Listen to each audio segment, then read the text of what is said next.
Y bueno, que Dios les bendiga en esta mañana. Amén. Vamos a abrir la palabra del Señor. 1 Tesalonicenses, capítulo 4, versículo 13. Ahí nomás, sentaditos, tranquilos. Y vamos a ver lo que nos habla el Señor en esta mañana. Hemos titulado este mensaje La esperanza cristiana. Y ahora cuando empecemos a desarrollar, vamos a ver por qué. ¿A qué tipo de esperanza se refiere? Amén. Amén. Leamos, mis hermanos. Tampoco queremos, hermanos, que ignoréis acerca de los que duermen, para que no os entristezcáis como los otros que no tienen esperanza. Porque si creemos que Jesús murió y resucitó, así también traerá Dios con Jesús a los que durmieron en él. Por lo cual os decimos esto en palabra del Señor, que nosotros, que vivimos, que habremos quedado hasta la venida del Señor, no precederemos a los que durmieron, porque el Señor mismo con voz de mando, con voz de arcángel y con trompeta de Dios descenderá del cielo. Y los muertos en Cristo resucitarán primero. Luego nosotros, los que vivimos, los que hayamos quedado, seremos arrebatados juntamente con ellos en las nubes, para recibir al Señor en el aire, y así estaremos siempre con el Señor. Por tanto, alentaos unos a los otros con estas palabras. Amén. Oramos al Señor. Padre bendito, te damos gracias en esta mañana. Gracias por permitirme una vez más abrir tu libro santo y poder leer. No soy digno, Señor, no somos dignos, somos gente de barro, gente hecha del polvo, pecadora. Pero aún así, a ti te plació en tu soberana voluntad que hoy estemos aquí. Ayúdame, Señor, a poder ser fiel a tu palabra, Señor. Ayúdame, Señor, a poder expresar de la mejor manera lo que tu palabra quiere decir. En el nombre de Jesús, bendice a mis hermanos oyentes, tanto los que están aquí como los que nos escucharán quizás en las redes. Y te pido, te imploro, que nos bendiga, Señor. En el nombre de Jesús, amén. Muy bien. A modo de introducción, podemos ver más o menos por estos pasajes, los hermanos de Tesalónica creían que Cristo iba a venir una segunda vez y lo esperaban en cualquier momento, ¿sí? Tenemos base en el mismo libro de Tesalonicenses, capítulo 1, versículo 3, dice: acordándonos sin cesar delante de Dios y Padre nuestro de la obra de vuestra fe, del trabajo de vuestro amor y de vuestra constancia, en la esperanza de nuestro Señor Jesucristo. El verso 9 y 10 lo mismo, ellos mismos cuentan de nosotros la manera en que nos recibiste y cómo os convertiste los ídolos a Dios para servir al Dios vivo y verdadero y esperar de los cielos a su Hijo, ¿sí? El 2.19 también nos dice: porque cuál es nuestra esperanza o gozo o corona que me gloríe, no lo sois vosotros delante de nuestro Señor Jesucristo en su venida. Y así, capítulo 5, versículo 1 y 2, según de Tesalonicenses 2, 1 al 5. O sea, ellos esperaban la venida de Cristo y lo esperaban con tanta expectativa que lo esperaban con amor y con entusiasmo. El verso 13 nos muestra un cambio de tema, ¿sí? Entonces nos muestra que los tesalonicenses estaban perturbados, estaban preocupados, porque aparentemente había pasado algo que iba a obstruir, digamos, se iba a complicarse en que puedan gozarse en la venida del Señor. Ellos tenían miedo de perder, no de perder la salvación, sino que tenían miedo que el arrebatamiento llegara antes de la tribulación. Entonces, ¿qué pasa con los que pasan la tribulación? Pero en realidad, mis hermanos, y ahora vamos a meternos en un tema bastante complicado, porque esto es lo que se llama en teología escatologías, del griego escatos, fin. Vamos a hablar un poco sobre el final de los tiempos. Y les aclaro, hay 4 posturas teológicas principales, ¿sí?, que podemos estar o no de acuerdo, pero no, como siempre decimos, los que piensan diferente a nosotros no dejan de ser hermanos en Cristo. Al fin y al cabo, como dijo el pastor Sugel Michelén, Dice, cuento una anécdota que estaba un viejito sentado en la plaza y unos seminaristas estaba leyendo la Biblia y unos seminaristas se le acercan y los seminaristas soberbios vieron que estaba leyendo Apocalipsis y le dice, ¿entiende lo que lee? Sí, sí, le dice el viejito. Al final, todos ganamos, dijo. Claro, porque más allá de las diferencias, que si Cristo viene antes, después, en el medio de la tribulación, vamos a estar con Cristo eternamente.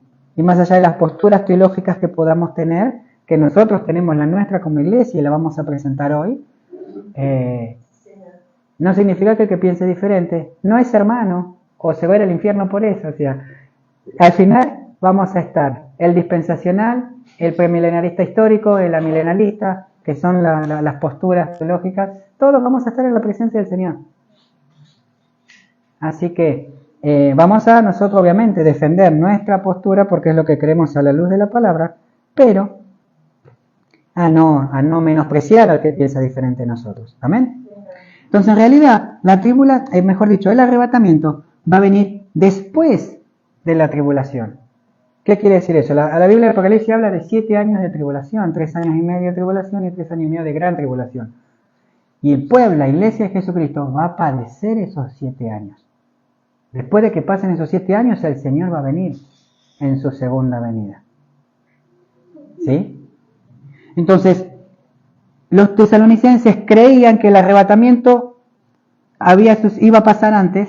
Entonces, si ellos entendían que el cristiano va a pasar esa tribulación, entonces la persecución esa lo hubieran tomado con más gozo y no con preocupación. ¿Sí? Entonces, los tesalonicenses estaban preocupados, los vivos obviamente, por los cristianos que ya habían muerto. Por eso Pablo dice, ignoréis acerca de los que duermen. Por eso surge la pregunta, ¿qué pasa con los cristianos que mueren antes de que Cristo venga por segunda vez? Entonces ellos tuvieron esta confusión porque empezaron a ser perseguidos por los paganos y creyeron que iban a ser libres cuando Cristo venga. Entonces, si estamos siendo perseguidos, el Señor viene en cualquier momento, decían los tesalonicenses. ¿Y qué pasaría? ¿Qué pasa con los hermanos que ya murieron, que ya partieron con el Señor? Entonces vamos a dividir este sermón en 3 partes. ¿Sí? La certeza cristiana, que son los versos 13 y 14, el traslado de la iglesia, que es del 15 al 17, y el aliento de la esperanza, el verso 18. ¿Amén? Entonces comencemos entonces. La certeza cristiana, versos 13 y 14. Vemos que Pablo inicia acá el verso 13, como dijimos al principio, con un cambio de tema de lo que venía hablando. Si recordamos los primeros 12 versos hasta aquí, el capítulo 4, del 1 al 8, habló sobre cómo deben conducirse los creyentes, y del 9 al 12 nos habló sobre el amor cristiano y una vida ordenada. Entonces Pablo empieza acá el verso 13 con la palabra tampoco. Y eso es un cambio de tema. Dice, tampoco queremos, hermanos, que ignoréis. Es un cambio de tema, ya está hablando de otra cosa.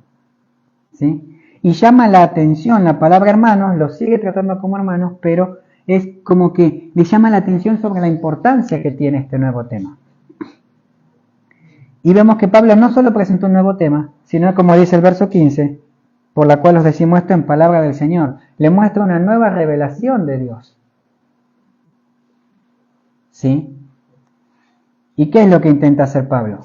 Intenta responder algunas preguntas que le surgieron a los tesalonicenses. Recuerden, cuando hemos visto en los primeros capítulos la historia, que Pablo, por una cuestión de seguridad, tuvo que salir escondido de Tesalónica porque se enteraron que estaba ahí y lo querían matar, entonces él tuvo que salir escondido. No tuvo mucho tiempo de predicar. Sí sentó las bases bíblicas, las bases básicas del Evangelio, por eso hubo tantos convertidos y por eso la iglesia de Tesalónica fue lo que fue.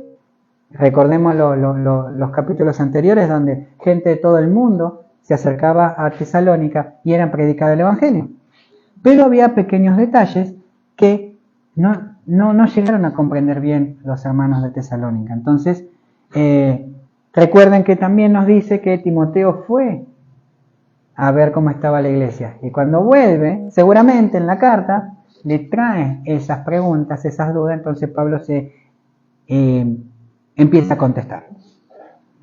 Samuel Pérez Milos, un teólogo que ya hemos nombrado bastante, dice que la pregunta, una de las dudas importantes era: ¿seremos los creyentes vivos los que vamos a tener un tiempo mayor con Cristo, mientras que los otros tendrán que esperar a la resurrección final? Claro, dicho en otras palabras, los tesalonicenses creían que si Cristo, por ejemplo, si Cristo viene hoy, ahora, nosotros que estamos vivos, vamos a tener más tiempo con Cristo hasta que venga el juicio final y el Señor resucite a los muertos. Esa era la pregunta que ellos tenían. Entonces, en base a esa pregunta, el apóstol empieza a hablar sobre los que duermen. Y está hablando de la muerte del cuerpo. Pero nunca se refiere a la parte inmaterial, es decir, a la parte espiritual, llamémosle alma, llamémosle espíritu, porque esa parte no muere, eso es eterno. La parte inmaterial es eterna. Entonces está hablando del cuerpo. Cierto teólogo dijo que hay una semejanza entre el sueño y la muerte. Un cuerpo muerto y un cuerpo dormido son muy similares. ¿Cuántas veces hemos estado en un velorio y hemos visto al difunto y dijimos, parece que está durmiendo? ¿Cuántas veces hemos visto esas cosas? Es que en realidad el creyente duerme, no muere. El creyente duerme. El cuerpo está dormido y el que duerme no deja de existir, ¿sí? Y esa es la conexión que tenemos entre la muerte y el dormir. El muerto en realidad no deja de existir simplemente porque el cuerpo está dormido, ¿sí? El dormir es algo temporal, ¿sí? Dormimos a la noche, nos levantamos a la mañana. La muerte también. El dormir tiene su despertar y la muerte tiene la resurrección. Ahora es importante entender, mis hermanos, que la Biblia nos muestra, y hago un paréntesis, 3 tipos de muerte. La muerte física, la muerte espiritual y la muerte eterna. ¿Cuál es cada una? Sabemos que todos nacemos por ser simiente de pecados, muertos espiritualmente, ¿sí? Básicamente la muerte eterna es cuando morimos físicamente, pero nunca nacimos de nuevo espiritualmente. Entonces, al morir físicamente y estar muertos espiritualmente, ya tenemos la muerte eterna, porque es la separación definitiva entre Dios y el hombre. La muerte espiritual es como todos nacemos, y la muerte física simplemente es cuando Dios nos hace nacer de nuevo, nos resucita, nos da vida nueva y morimos físicamente. Al morir físicamente, la parte espiritual continúa viva en la presencia del Señor. ¿Sí? ¿Se entiende más o menos? Entonces, por eso, para el cristiano, para el creyente, nos duele la separación física, pero hay una esperanza, porque sabemos que en realidad sigue viviendo el ser querido. La palabra griega utilizada para dormir, que está usada acá en este pasaje, quiere decir acostarse. Y nuevamente, esa palabra no puede referirse al espíritu. Porque ¿cómo se acuesta un espíritu? Nosotros, el cuerpo es el que se acuesta. Y en la misma palabra en griego que se usa para dormir, que se usa aquí, se usa, por ejemplo, en Lucas 22:45, cuando habla de que Jesús estaba orando en Getsemaní y cuando vuelve encuentra a los discípulos durmiendo. Y en Hechos 12:6, a ver, vamos a buscar Hechos porque no me acuerdo qué era lo que decía. No lo busque, no se preocupe, porque son muchos textos, así yo los tengo más o menos acá a mano. Acá, y cuando Herodes sí le iba a sacar aquella misma noche, Pedro estaba durmiendo entre los soldados. Entonces, esos 3 pasajes, Lucas, Hechos y el pasaje acá de Tesalonicenses, el término griego que se usa para dormir se refiere al sueño físico, al sueño del cuerpo físico. Entonces Pablo está diciendo, no dice los que murieron, sino los que están durmiendo, los que durmieron en el Señor. ¿Sí? La Biblia también nos enseña que el cuerpo vuelve al polvo del cual fue creado, pero el espíritu regresa a Dios, quien lo dio. Eclesiastés 12:7 dice eso, y el polvo vuelve a la tierra como era, y el espíritu vuelve a Dios que lo dio. Hermano, nuestro cuerpo es polvo. y vamos a volver a eso. Génesis 3:19, Dios dice, polvo eres y al polvo volverás. Entonces el cuerpo que fue tomado del polvo, Dios le dio el aliento de vida, el soplo de vida, o el espíritu. Entonces el cuerpo es el que va a dormir hasta la resurrección. ¿Sí? Entonces, mis hermanos, que un cristiano muera no es que se termina acá la vida, sino es una experiencia que lo lleva a estar presente en Cristo. Por eso se lo compara con un dormir. Y déjeme decirle algo más. Esto no podemos comprobarlo porque para eso alguien tiene que morir y resucitar y contarnos. Pero como no pasó, creemos fielmente por la Escritura que el creyente que parte a la presencia del Señor sigue consciente. Está consciente de lo que va a vivir después que salga de este estuche. ¡Wow! Eso es maravilloso. ¿Por qué? Porque va a estar disfrutando de la presencia del Señor. La muerte para el creyente es sinónimo de descanso. Acompáñenme a Apocalipsis capítulo 14, perdón. Acompáñenme en Apocalipsis capítulo 14.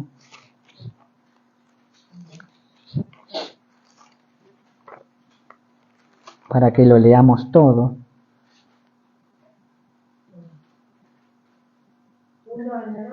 Apocalipsis 14, versículo 13. Dice: Oí una voz desde el cielo, me decía, escribe, bienaventurados de aquí en adelante los muertos que mueren en el Señor.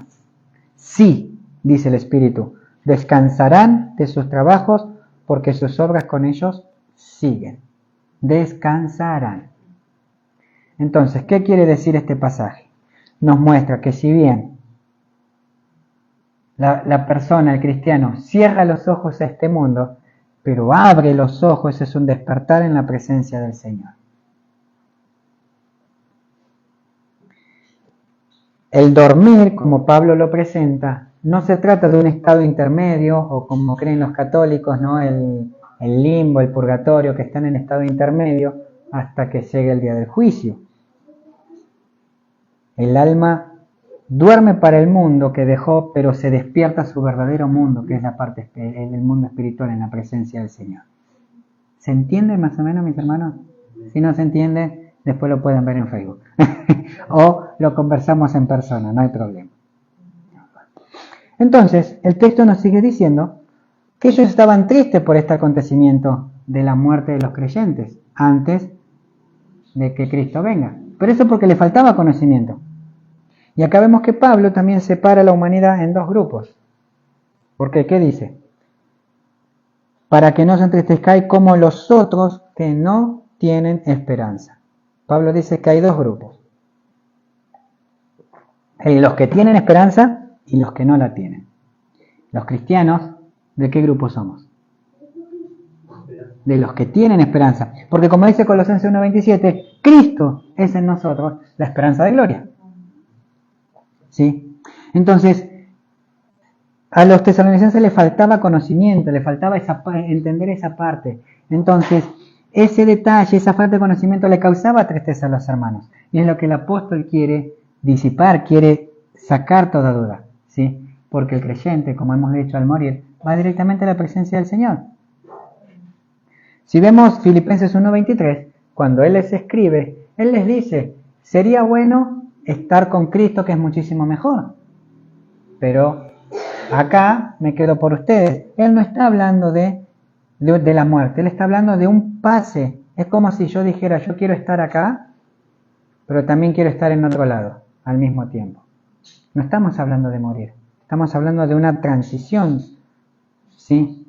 Entonces, el consuelo del creyente que ve partir hacia uno de los suyos es grande, porque no tiene que dudar que si creyó en Cristo es trasladado en su muerte a la presencia del Señor. Mientras que el cuerpo queda en la tierra esperando el despertar de la resurrección.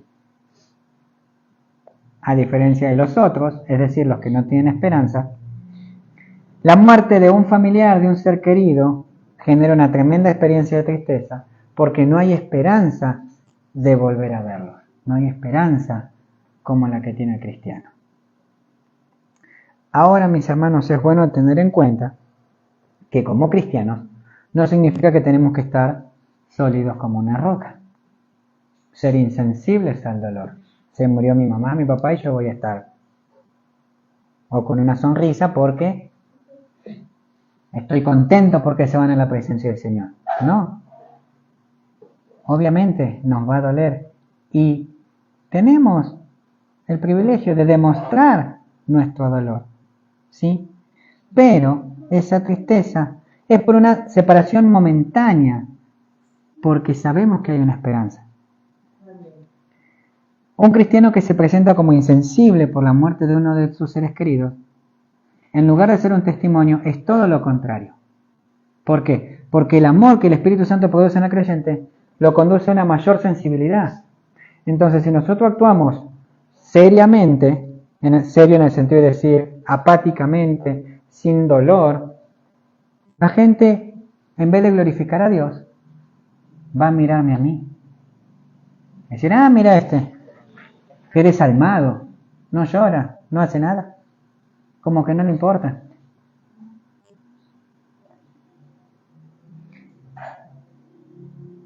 Recuerden en el libro de Juan, capítulo 11, 35, que Jesús se conmovió por la muerte de Lázaro. ¿Y qué pasó?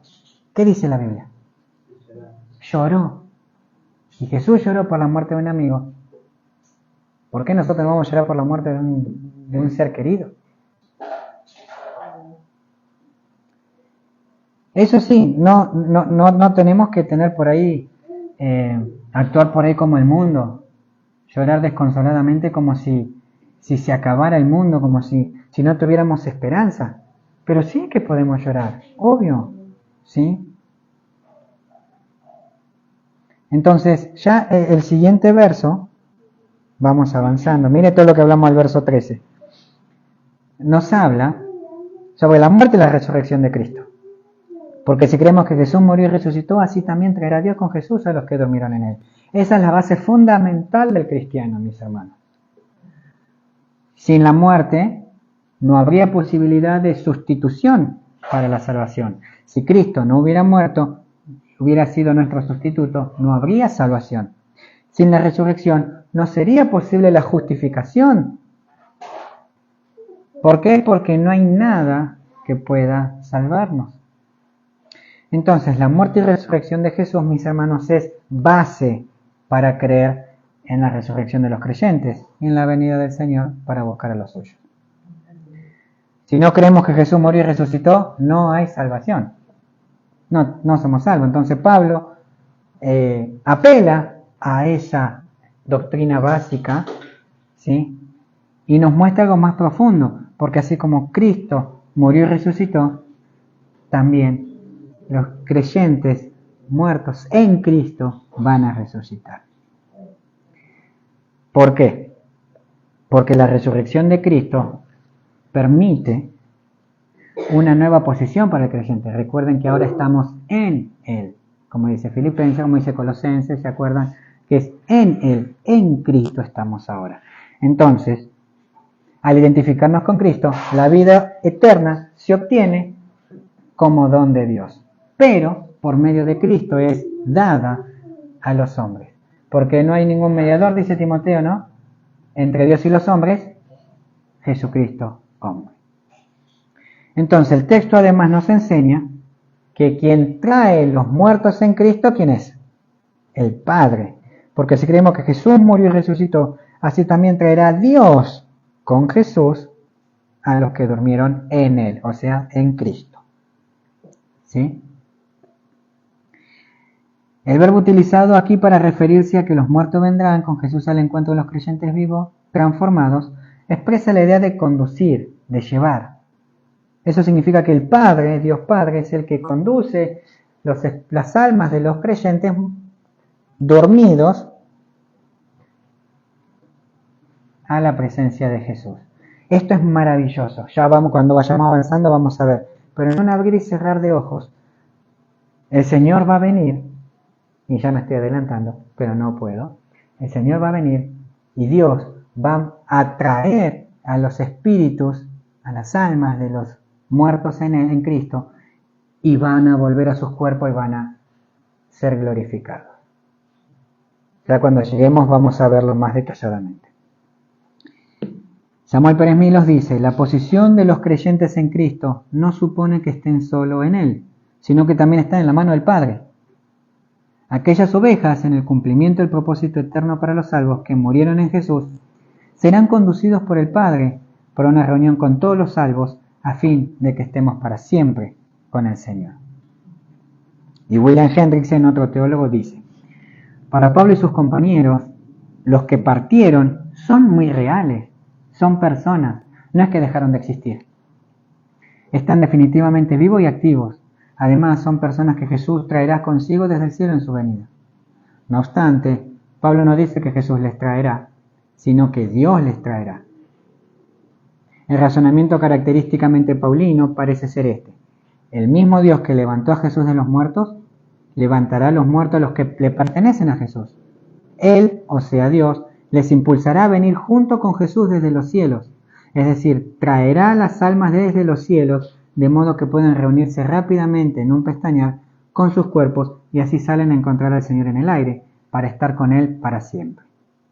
El traer con Él, por consiguiente, incluye todo lo que sucede a los que han partido, desde el momento de su salida, desde el cielo hasta que en sus cuerpos resucitados y glorificados encuentren al Señor en el aire, para no ser separados jamás de Él por ninguna razón. Es importante, mis hermanos, entender que la Escritura dice que los que durmieron o murieron en Cristo resucitarán.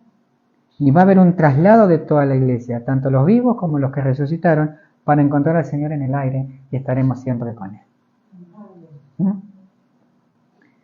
Entonces, el verso 15 nos muestra que, como dijimos, la enseñanza que está dando ahora Pablo del arrebatamiento no es una idea suya, sino que es una revelación directa de Dios. Y esa frase, os decimos esto en palabra del Señor, tiene un tono autoritativo de un escritor que fue inspirado por el Espíritu Santo. Recuerden que Pablo estuvo un tiempo en Arabia después de su conversión, donde él estuvo solo y estuvo compartiendo una experiencia sobrenatural única, creo yo, con el Señor mismo, donde el Señor le enseñó. Y no sé si recuerdan cuando vimos la película de Pablo, que él empieza a contar un poco de su conversión, que él dijo: después pasé 3 años y medio en Arabia, que fue más o menos los 3 años que Jesús estuvo con sus discípulos en su ministerio, porque al igual que los otros, tenía que aprender de Cristo. Y Cristo ya había muerto, ya había resucitado, ya había ascendido. Así que fue una experiencia sobrenatural que Pablo habrá vivido. Entonces Pablo estuvo ese tiempo en Arabia, y lo que él está explicando acá no es algo que los apóstoles lo explicaron, los otros apóstoles, lo que el mismo Jesús dijo, sino que esto es algo verdaderamente revelación de Dios. En el Antiguo Testamento no está, y los pocos detalles que hay en la Biblia son todos los escritos de Pablo. Si bien hay cosas que Jesús dijo, pequeñas pinceladas, pero son solo detalles, ¿sí? Y hay similitud. La profundidad de esa revelación la tiene Pablo en sus escritos. Entonces, la Escritura acá nos muestra otra vez que hay 2 tipos de personas que van a participar en el arrebatamiento: los vivos y los que durmieron. ¿Qué dice? Por lo cual lo decimos esto en la palabra del Señor, que nosotros que vivimos, que habremos quedado hasta la venida del Señor, no precederemos a los que durmieron. Entonces estamos los vivos y los que ya durmieron en el Señor. Pablo dice nosotros los que hemos quedado. Pablo creía que era tan inminente la venida del Señor que podía llegar en ese momento. De hecho, como varias veces dije, desde que yo tengo uso de razón, que escucho la venida del Señor está cerca, la venida del Señor está cerca, tengo 33 años, si Dios permite 34 después de diciembre, y seguimos escuchando lo mismo. Y Pablo ya les decía, la venida del Señor está cerca. Entonces, Pablo creía que ese suceso podía ocurrir en esa época. Y por eso él esperaba, pero él no se animó a poner, como muchos hicieron a través de la historia, aún siguen haciendo, poniendo fechas. El Señor va a venir el 35 de juliembre del año tal. Pablo aceptó las palabras de Cristo, por ejemplo, en el libro de Mateo, Mateo capítulo 24, ¿sí? Mateo capítulo 24, 36.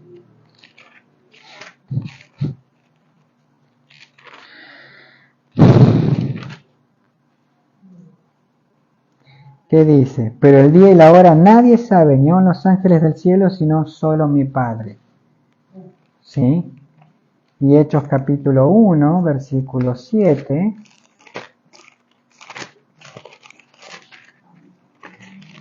Dice, y les dijo, no os toca a vosotros saber los tiempos o las sazones que el Padre puso en su sola potestad.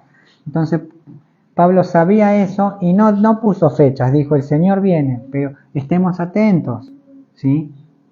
Tanto Pablo en su tiempo como cada uno de nosotros hoy, mis hermanos, debemos esperar que la venida de Cristo surja en cualquier momento. Puede ser ahora mientras estamos acá, puede ser mañana, esta tarde. Entonces podemos decir los que vivamos, lo que hayamos quedado, ¿sí? Eso es algo glorioso, solo Dios sabe. Entonces, por el contexto que estamos viendo, entendemos que los tesalonicenses sabían que el Señor iba a venir, pero no tenían la seguridad de que todos los creyentes, los vivos y los muertos, iban a gozar de eso, de ese evento. Y eso es lo que les producía tristeza a ellos, porque los vivos iban a tener una oportunidad diferente, una oportunidad más cerca para estar con el Señor, mientras que los muertos podrían esperar hasta la resurrección final. Por eso Pablo les explica esto y les dice que esto no es así. Nadie va a tener el privilegio, un privilegio mayor, ni el vivo ni el muerto, porque el cumplimiento de la promesa se hace para todos.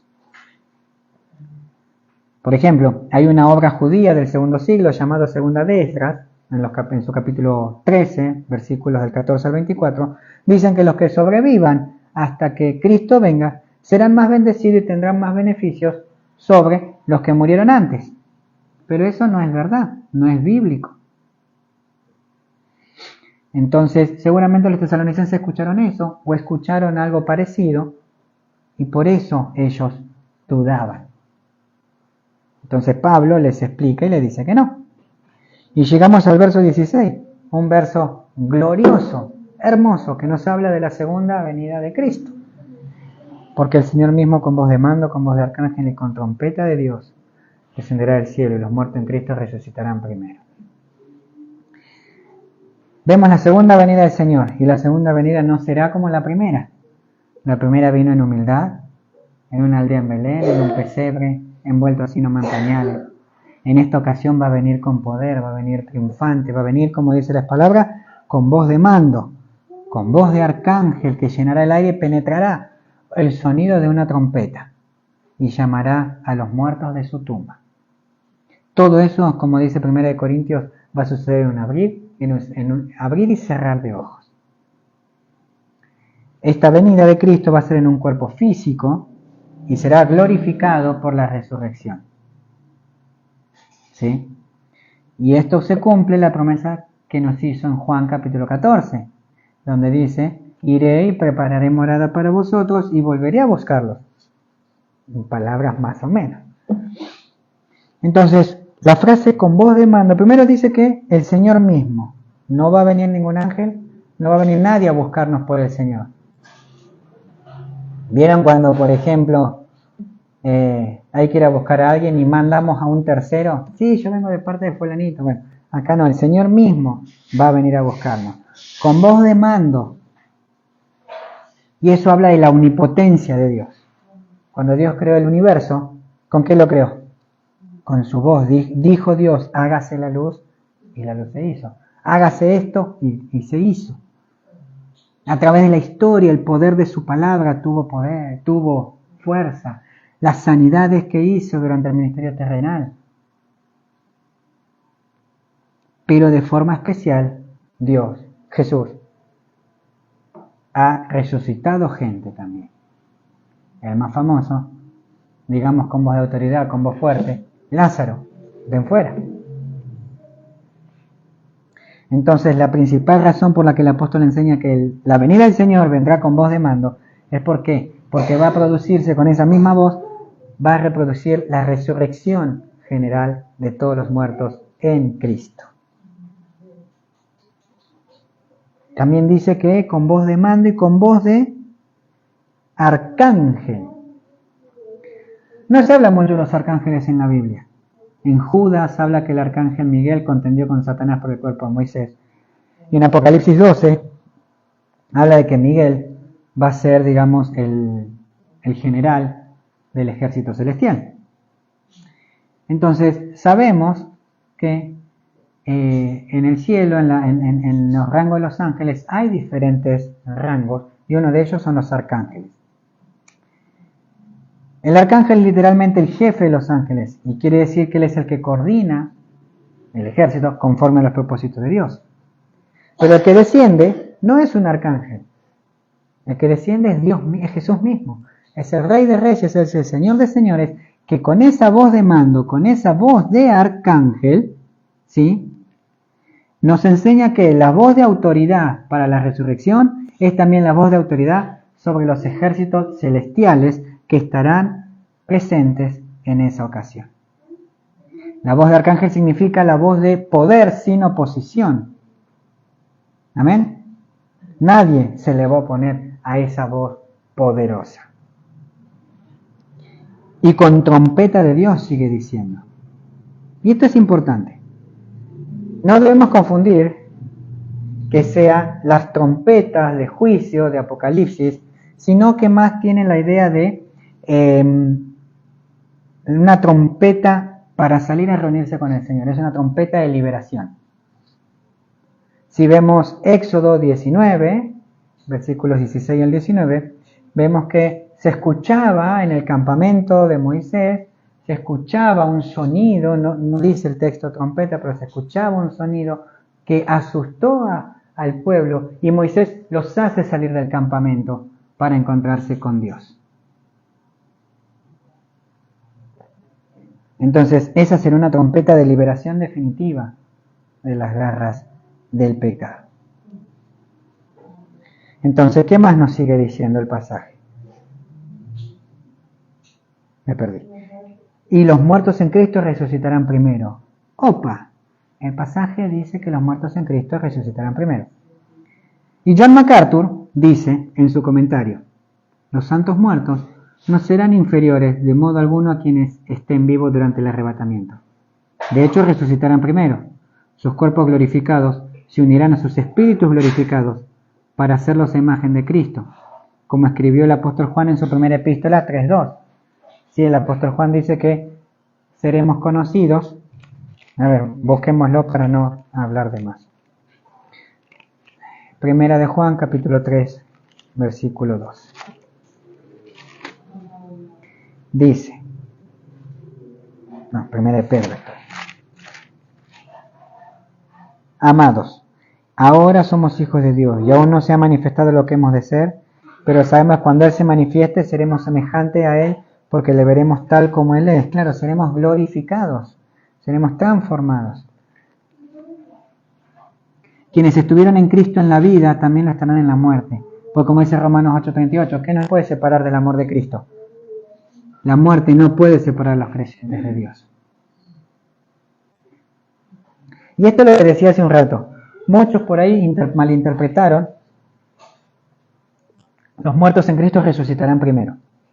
Como pensando que va a ser un proceso largo la venida del Señor. Hasta que venga, hasta que resuciten los muertos. Y que nos vayamos todos juntos hasta que se desperecen los muertos, salgan de sus tumbas. Y se desperecen y nos encontremos todos en el aire. Pero no. La Biblia dice que en un abrir y cerrar de ojos.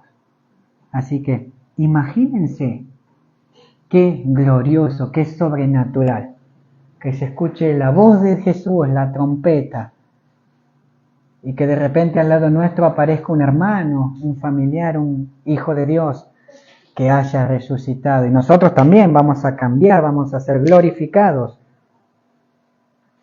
para encontrarnos con el Señor. Por eso es que Pablo continúa en el verso 17 diciendo: nosotros los que vivimos, como dijimos, haciendo referencia a su tiempo, en el sentido de que creían que iba a pasar en ese momento.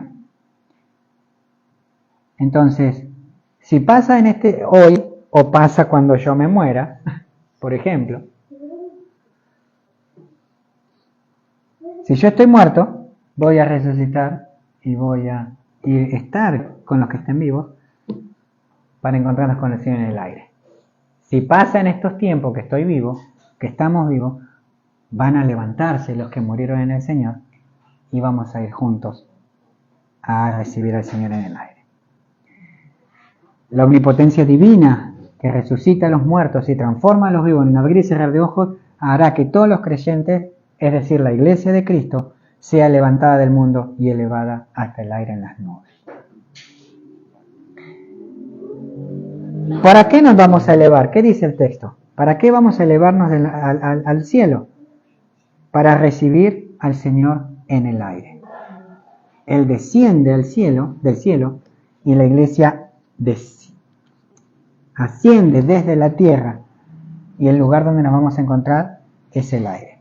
Ahora bien, acá es un tema muy interesante. Muchos utilizan esto para decir que el Señor va a venir va a tener su segunda venida en 2 veces.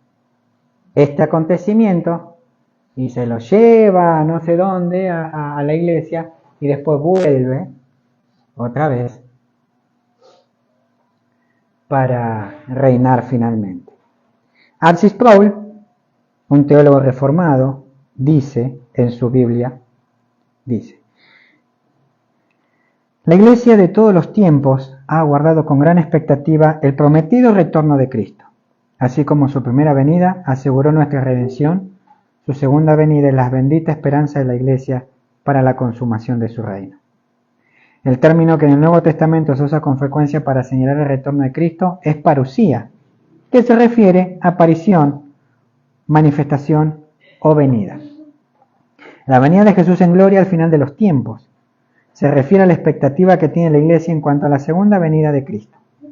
La Biblia enseña que la venida de Jesús será tanto corporal como visible, vamos a verlo. Aunque su venida será con poder, incluirá más que una manifestación de su poder, incluirá su propia persona. Su venida no será ni secreta ni invisible. Su aparición estará acompañada de nubes de gloria, así como fue su partida en la ascensión. Habrá una gran algarabía, una gran fiesta celestial, acompañada con la voz de arcángel. En la venida de Cristo, la iglesia experimentará un arrebatamiento, ser levantada en el aire para encontrarse con Cristo cuando venga. El rapto no será ningún secreto, sino que será al descubierto y evidente. Su propósito no es llevarse a los escogidos de la tierra por un tiempo hasta que Cristo regrese para una segunda venida. El propósito del rapto es hacer posible que los santos se reúnan con Jesús en el aire cuando Él regrese y así formar parte de su comitiva durante su descenso triunfal desde el cielo. Su venida de esta manera estará acompañada por la resurrección general, el juicio final y el fin del mundo. Los cristianos de cada generación están llamados a permanecer alertas a la venida para que en su venida no sea una sorpresa para nosotros, como un ladrón inesperado en la noche. También se nos insta a recordar esta maravillosa manifestación futura como un estímulo en nuestros afanes actuales. Nadie sabe el día ni la hora de la venida de Cristo, y muchos han tratado de calcularlo solo para sentirse avergonzados al no hacerse realidad sus predicciones específicas. El llamado de las Escrituras es a permanecer vigilantes. Tenemos que estar atentos a las señales de su cercanía. Aunque Cristo ha tardado por siglos, lo que ha causado que menguen las esperanzas de algunos, cada día que pasa nos acerca más a su esperado retorno. La idea de este verso es el siguiente. En la antigüedad, cuando un ejército volvía de la guerra victorioso, la ciudad preparaba la ciudad para recibir ese ejército. Ponían laureles en las entradas y todo. Pero ¿qué hacían? La ciudad salía a recibir al ejército y entraba con el ejército por las puertas. Eso simbolizaba que ellos también participaron y fueron victoriosos. Esa es la idea esa es la intención de Cristo, encontrarnos en el aire con Él para venir a tomar posesión de la tierra victoriosamente con Él, como si la victoria también fuera nuestra. Por eso decíamos, la iglesia va a pasar la tribulación, porque este acontecimiento es el final, cuando Cristo viene y se instaura por la eternidad. Entonces ya avanzando, el verso 18, porque ¿qué dice el 17? Los que vivimos, los que hayamos quedado, seremos arrebatados juntamente con ellos para recibir al Señor en el aire. Y así, ¿qué? Estaremos siempre con el Señor. Apocalipsis dice que tiene muchas cosas para hacer el Señor. Y si el Señor nos lleva y nos esconde por ahí en el cielo, mientras Él después vuelve, pelea y todo, ahí no se cumple la promesa, porque no vamos a estar siempre con el Señor. Es un argumento lógico, no teológico, no bíblico. Es usar la cabecita un poquito nomás. ¿Se entiende? Entonces, el cristiano va a pasar la tribulación acá y vamos a ver quizás todas las cosas que la Biblia nos muestra, pero sabemos que cuando Cristo venga a reinar por siempre, vamos a estar con Él. Vamos a encontrarnos en el aire y vamos a estar con Él. Recuerden la esperanza, mis hermanos. Vamos a estar conscientes. Por último, el verso 18. Por lo tanto, alentaos unos a otros con estas palabras. Entonces, estas últimas palabras se cierran como si fuese un paréntesis en el párrafo, lo que hemos leído en los versos anteriores. Pablo inicia esta sección, el verso 13, con una exhortación a no entristecerse y la cierra aquí con otra para consolarse mutuamente con las palabras de enseñanza que se acaban de escribir. Ningún cristiano tiene motivo para entristecerse, a diferencia de los que no tienen esperanza. ¿Por qué? Porque luego de la muerte, en el instante mismo que se produce, el creyente va a la presencia de Dios, va a estar con Cristo. A veces pienso y no logro entender, no logro imaginarme cómo será eso, al cerrar mis ojos humanos y despertar delante de la presencia del Señor. Entonces los miembros en la iglesia tenemos la solemne misión de ser instrumentos de aliento para el resto de los hermanos. Las palabras que cada creyente necesita es precisamente aquella que envuelve la gracia de Dios impulsada por el Espíritu, que sirve de consuelo para quienes las escuchan. Cristo resucitó y nos promete que nosotros también resucitaremos. La muerte solo es un sueño del que Cristo mismo nos va a despertar en el día de su venida. Y todos los creyentes, vivos y muertos, nos juntaremos con Cristo para vivir con Él eternamente. Y no se necesita ser pastor o una eminencia en teología o lo que sea para contar estas verdades. Todos sabemos y todos las creemos.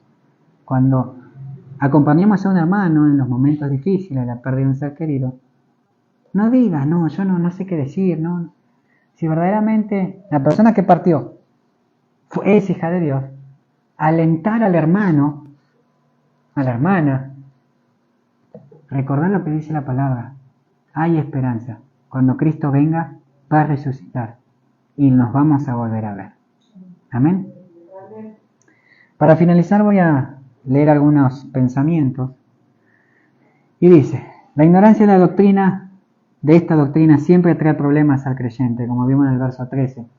Por desconocimiento, se interpretó mal, tuvieron temor, tuvieron miedo. El cristiano debe tener interés por el estudio de la palabra y la profundización de la doctrina bíblica. Y estamos hablando de cristianos, no del pastor. ¿Sí? En el cristiano tenemos que estudiar la Biblia. La escatología es la enseñanza de la palabra en relación con el traslado o el arrebatamiento de la iglesia, siendo una de las doctrinas fundamentales de la fe cristiana. Esta doctrina se da como enseñanza necesaria para los recién convertidos. La iglesia que se crea bíblica tiene que persistir en la instrucción de esta doctrina a los recién convertidos. Es una de las enseñanzas de Jesús, como vimos en Juan 14. Es una demanda que Cristo establece dentro de la llamada Gran Comisión y predicar a toda criatura. La inminencia de la venida del Señor para recoger a su iglesia debe despertar el aliento en el creyente. Los muertos en Cristo van a resucitar al tiempo que los cristianos vivos serán transformados. Esto enseña una reunión eterna de todos con el Señor. Que Dios nos bendiga a cada uno de nosotros en el tiempo de aflicción, con amigos que nos fortalezcan por medio de estas verdades. Y como Pablo, mi hermano, insiste, que seamos prontos en consolar y animar a otros, como dice el texto, con estas palabras. Oramos. Ay, Señor, gracias. Gracias, Padre, por el tiempo, gracias por permitirme desarrollar esto. Señor, trabaja en nuestros corazones, ayúdanos, anímanos a poder animar a otros. Mi Dios del cielo, tuya es la gloria y la honra. Quizás fue mucho material, pero te pido, Señor, que tu Espíritu Santo vaya acomodando las cosas en la vida de mis hermanos. Aquellos que puedan volver a verlo por las redes, ir masticando, ir entendiendo, Señor, porque es un tema complicado. Y aquellos que surjan dudas, que podamos quizás conversarlo, si es tu voluntad, Señor, en el nombre de Jesús. Padre amado, en tus manos nos encomendamos, la gloria sea a ti, a tu Hijo y al Espíritu Santo. Amén y amén. Que Dios te bendiga, mis hermanos.